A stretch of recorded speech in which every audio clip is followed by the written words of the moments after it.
Hello and good morning. Indian polity में कई बार confusion ये होता है कि हम कौन सा आर्टिकल पढ़ें और कौन सा आर्टिकल नहीं पढ़ें। दूसरी चीज़ उसमें यह है कि इंडियन पॉलिटी में आर्टिकल को याद रखने के लिए भी बहुत संघर्ष जद्दोजहद स्टूडेंट्स को करना पड़ता है। तो उसी के लिए एक सीधा सा सरल उपाय है, रिवीजन हम ज़्यादा से ज़्यादा करें। कई बार ऐसा होता है कि आगे पार्ट और पीछे सपाट हो जाता है। जितना ज़्यादा हम रिवीजन करेंगे उतनी चीज़ें हमारे लिए आसान होती जाएंगी। तो हम सबसे पहले आज क्या करने वाले हैं कि इंडियन पॉलिटी में जितने भी आर्टिकल्स हैं उनको 20-20 करके पढ़ेंगे। आर्टिकल 1 से 20 तक, 20 से 40 तक, 40 से 60 तक, ऐसा हम पढ़ेंगे। जिससे क्या होगा कि याद करने में भी इजी रहेगा और चीज़ें आसान हो जाएंगी, क्योंकि एग्ज़ाम में कई बार क्या होता है बहुत कन्फ्यूज़न हो जाता है। तो आज का ये क्रैश कोर्स ये रहा। Let's move forward. जय हिंद। अगर हम बात करें आर्टिकल 1 से आर्टिकल 20 तक, अब संविधान को कई पार्ट्स में बांटा गया है, ठीक है। तो पार्ट 1 में क्या है, संघ और उसका क्षेत्र। 2 सेकंड। अब हम बात कर रहे हैं पार्ट 1 की। पार्ट 1 का नाम क्या है, संघ और उसके क्षेत्र। पार्ट 1 के आर्टिकल 1 से 4 तक क्या क्या चीज़ें हैं, भारत और उसका नाम, भारत और राज्य क्षेत्र।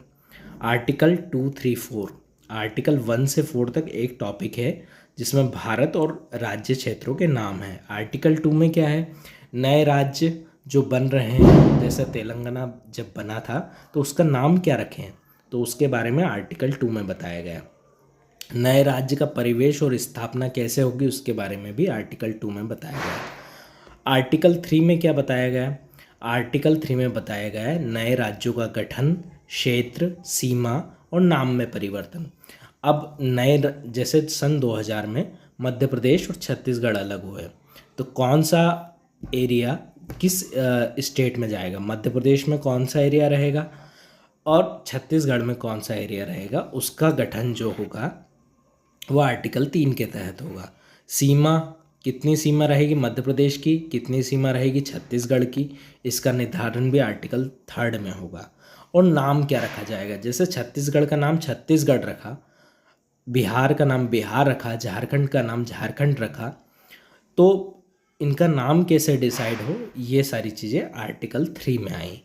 और अगर नाम परिवर्तन करना हो, जैसे उत्तराखंड जो है उत्तर प्रदेश से अलग हुआ, तो उसका नाम परिवर्तन भी आर्टिकल 3 के तहत आएगा। आर्टिकल 4 में क्या आएगा, अनुच्छेद 2 और 3 के तहत बने कानूनों और अनुसूचियों में संशोधन। अब कई बार क्या होता है कि समय के अनुसार चीज़ों को हमें बदलना पड़ता है, तो आर्टिकल 4 में वो चीज़ें रखी गई हैं कि आर्टिकल 1, 2 एंड 3 में जो भी संशोधन हो उसके लिए आर्टिकल 4 बनाया गया। ये हो गई पार्ट 1 की बात। एक बार और रिवीजन कर लेंगे तो आसान रहेगा। पहले आर्टिकल में क्या है, भारत का नाम, राज्य का क्षेत्र कितना होगा, क्या होगा, ठीक है। आर्टिकल 2 में क्या है, नए राज्यों का परिवेश और स्थापना। आर्टिकल 3 में है राज्य का गठन, क्षेत्र, सीमा, नाम में परिवर्तन। आर्टिकल 4 में क्या है, अनुच्छेद 2 और 3 के तहत बने कानूनों में और अनुसूचियों में संशोधन। 3 चीज़ हो गई। अब हम आर्टिकल पार्ट 2 पे आते हैं, नागरिकता पे। नागरिकता कहाँ कहाँ कवर हुई है, आर्टिकल 5 से आर्टिकल 11 के बीच में। संविधान लागू होने के लिए नागरिकता की शर्त, आर्टिकल 5 में क्या लिया गया है, संविधान लागू होने के समय नागरिकता की शर्त। अब क्या हुआ था कि भारत पाकिस्तान अलग हुए थे, तो और भारत बांग्लादेश भी अलग हुए। अब कुछ एक लोग जो हैं पाकिस्तान में रह गए और कुछ एक लोग जो है बांग्लादेश की सीमाओं में रह गए। अब कुछ लोग जो हैं श्रीलंका में भी हैं भारतीय, जो 3-4 पीढ़ी पहले चले गए थे। अब उन लोगों को अगर नागरिकता लेना है या फिर यहाँ के जो लोग हैं उनको नागरिकता कैसे दें, उसके बाद उसकी सारी जानकारी आर्टिकल 5 में रहेगी। संविधान लागू होने के समय नागरिकता की शर्त क्या क्या थी, वो आर्टिकल 5 में आया। Citizenship at commencement of Indian constitution. Connected article कौन कौन से हैं, 6 से 11 तक। नागरिकता आर्टिकल 5 से 11 तक आती है। अब पाकिस्तान से भारत आए हुए लोगों को नागरिकता, अब जैसे CAA NRC आया तो उसमें हमने 6 देशों के लोगों को नागरिकता दी, 6 से 7 देशों के लोगों को नागरिकता दी। अब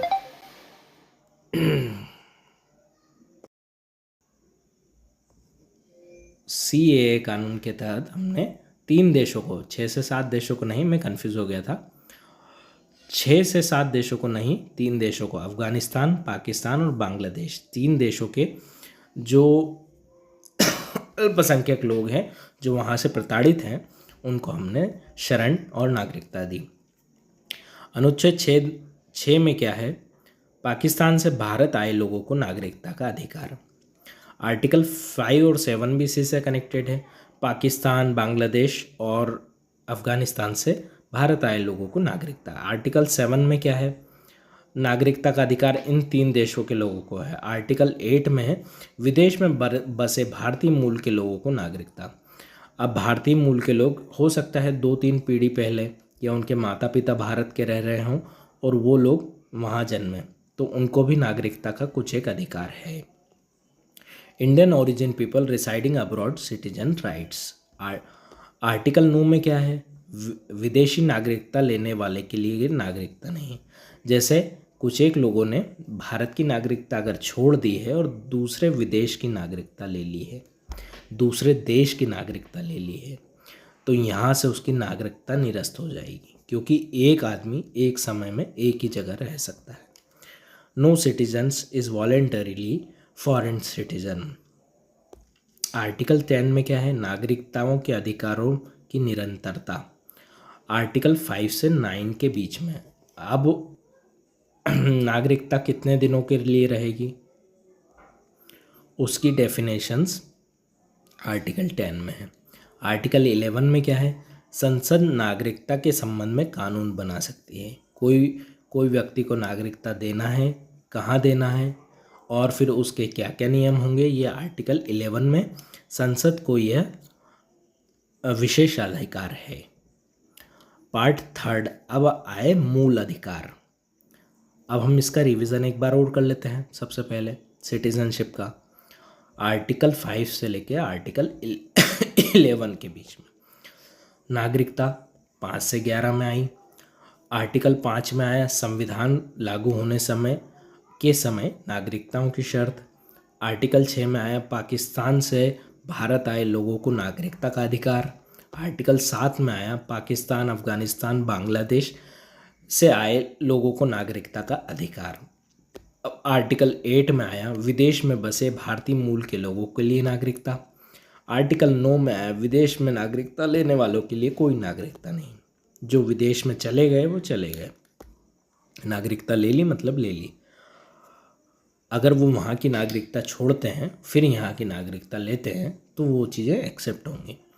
आर्टिकल 10 में नागरिकताओं के अधिकारों की निरंतरता, कब तक नागरिक रह सकते हैं। आर्टिकल 11 में संसद जो नागरिकता के संबंधी कानून बना सकती है। जितना हम रिवीजन करेंगे उतनी चीज़ें हमारे लिए आसान हो जाएंगी। पार्ट 3 है मूल अधिकार, आर्टिकल 12। अब हमारे जितने भी, अब नागरिकता हो गई, अब नागरिकों के मूल कर्तव्य आ गए, मूल अधिकार आ गए। नागरिकों के कितने मूल अधिकार होंगे। राज्य की परिभाषा, आर्टिकल 12 में आई राज्य की परिभाषा मूल अधिकारों के संदर्भ में। Definition of state for fundamental rights. अब जितने भी नागरिक भारत राज्य में रह रहे हैं उनके मूल अधिकार कौन कौन से हैं, राज्य के अनुसार। आर्टिकल 13 में क्या आया? कानूनों में असंगतता जो फंडामेंटल राइट्स का हनन करे वह शून्य। अब कई बार क्या होता है कि स्पेशल इमरजेंसी प्रोविजंस हो जाते हैं, उसमें कई बार फंडामेंटल राइट्स को दरकिनार करना पड़ता है। जैसे अगर कहीं कर्फ्यू लग गया, कोई हिंसा हो गई या फिर कोई ऐसी चीज़ हो गई जिससे फंडामेंटल राइट्स का हनन हो रहा है, तो वो सारी चीज़ें आर्टिकल 13 में आई। कभी कभी स्पेशल इमरजेंसी केसेस में फंडामेंटल राइट्स आम आदमी के नहीं रहते हैं, क्योंकि लॉ एंड ऑर्डर सिचुएशन को मेंटेन करना होता है। जब धारा 144 लगती है, राष्ट्रपति शासन लगता है, कहीं कर्फ्यू हो गया, कहीं दंगा हो गया या फिर कोई स्पेशल इमरजेंसी केस हो गया। Law inconsistent with fundamental rights become wide. जब लॉ एंड ऑर्डर, जब 50 लोग, 100 लोग, 500 लोग के जीवन को बचाने के लिए कुछ एक स्टेप्स लेने पड़ते हैं जब फंडामेंटल राइट्स को थोड़ा सा दरकिनार करना पड़ता है। आर्टिकल 14 में क्या है? कानून के समक्ष समानता, समान संरक्षण। हर एक व्यक्ति को कानून के समक्ष, चाहे वह अपराधी हो चाहे वह जेल में हो, उसको समानता मिलेगी, समान संरक्षण मिलेगा। Equality before law and equal protection. Article 15 और 16 कनेक्टेड है। आर्टिकल 15 क्या है? धर्म, जाति, लिंग, जन्म स्थान के आधार पर भेदभाव वर्जित। भारत के किसी नागरिक के साथ उसके धर्म, उसके जाति, उसके लिंग, उसके जन्म स्थान के आधार पर भेदभाव नहीं होगा। ये आर्टिकल 15 में आया। आर्टिकल 16 में क्या आया? सार्वजनिक नौकरियों के अवसरों में समानता। यानी आर्टिकल 16 में सभी लोगों को सार्वजनिक नौकरियों के अवसरों में समानता मिलेगी। आर्टिकल 17 क्या है? अस्पृश्यता का उन्मूलन। कई बार क्या होता है, ग्रामीण क्षेत्रों में अभी भी देखने को मिलता है कि अनटचेबिलिटी है, यानी जो ST SC कास्ट के लोग हैं उनसे कई बार लोग भेदभाव करते हैं, छुआछूत करते हैं। तो वो ये चीज़ें आई आर्टिकल 17 में, अस्पृश्यता का उन्मूलन। आर्टिकल 18 में क्या आया? उपाधियों का उन्मूलन, टाइटल्स अबॉलिशन। कोई को राजाधिराज, महाराज, कोई को श्रीमंत, ये सारी महाराज और ये सारी उपाधियाँ जो अंग्रेजों के समय या पुराने काल से चली आ रही हैं, उनका अबॉलिशन होना जरूरी है, क्योंकि ये समानता के विरुद्ध है। उपाधियों का उन्मूलन, अबॉलिशन ऑफ टाइटल्स, आर्टिकल 18 में आया। आर्टिकल 19 में क्या आया? आर्टिकल 19 में नागरिकों की स्वतंत्रता के 6 अधिकार आए। नागरिकों को स्वतंत्र रखना भी जरूरी है। Speech, assembly, association, movement, residence. अगर कोई आम आदमी स्पीच देता है तो उसको स्पीच देने का अधिकार, पर वह भारत विरोधी नहीं होना चाहिए। असेंबली यानी कोई भी वो मीटिंग में जा सकता है, कोई भी यानी कोई भी मीटिंग में जा सकता है, कोई भी कार्यक्रम कर सकता है। एसोसिएशन यानी कोई भी संगठन बना सकता है। मूवमेंट यानी बिना हथियार वो कोई भी रैली निकालना या फिर कोई धरना देना, ये सारी चीज़ें कर सकता है। रहने की स्वतंत्रता, यह भी आर्टिकल 19 में आई है। और प्रोफेशन, जो वो कोई भी काम चुनेगा उसका भी उसको अधिकार है।